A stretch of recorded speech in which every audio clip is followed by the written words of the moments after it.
Plus, you want a better flying experience? Oh, praise the Lord, yes. From ticket counters to the TSA, we're going to tell you how to get better service from flight attendants, front desk agents, and everyone in between. You can fly Virgin America and get great service, but that's one tip.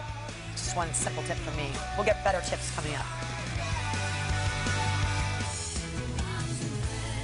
Oh, I love this segment. Everyone dreads that trip to the airport. You wait on your lines, the security screenings, all that business. So what can you do to make the experience better? Joining us now is the CEO of Up Your Service and author of Uplifting Service, Ron Kaufman. Nice to see you this morning, Ron. Pleasure to be here. And there is the book. So let's dive through it. You've got some great tips, by the way. You say, be appreciative and polite. It's hard when you're in those situations to not get a little fiery sometimes. How can this pay dividends? Well, it pays dividends to you as the customer and to the service provider. There's always two sides to every story.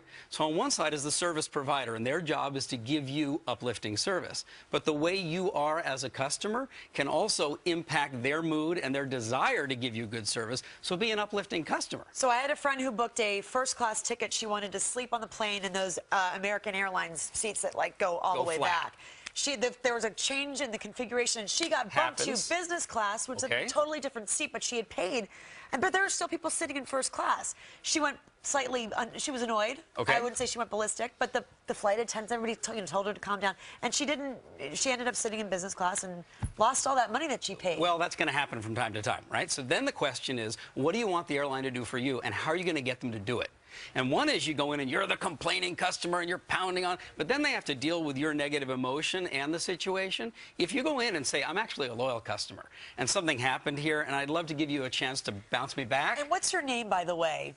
Miss Susie Smith, okay. And then use it in a positive way and say, Miss Susie Smith, thank you so much. Or Clayton, thanks so much for doing this interview this morning. There, you just smiled. Right, I did. I was touched that you used my name, but I think that actually works. You also say, your third tip here, provide information just the way they want it. What do you mean by that? Well, let's say you have a reservation or you've got your ticket or your credit card number. You show up as an upset customer. You're going to throw it all at the service provider. There's another way. We say, hi, I've got a special situation here. I appreciate your help. I've got all my information ready. How would you like me to give it to you to make it as easy as possible for you to serve me? Now, that lets the service provider know, that it's a two-way street. You're going to uplift each other, and they'll go that extra mile for you. But if you're already on the flight, nothing can be done. What can you do afterwards? Like when the flight's over. Yeah, afterwards is when, if they did give you good service, it's your chance to give them a compliment. Because one positive compliment can make someone's career. It can shift the mood in a whole company or on that whole flight. If you didn't get good service, then again, it's your chance to go back to the organization and say, but a complaining customer is a loyal customer.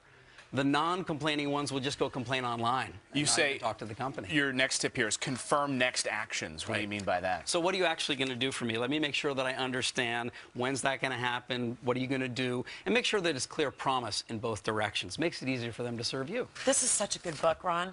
And that's why it's, what, #1 on Amazon right now? #1 on Amazon and Barnes & Noble this week in the business category. You guys have to get this book.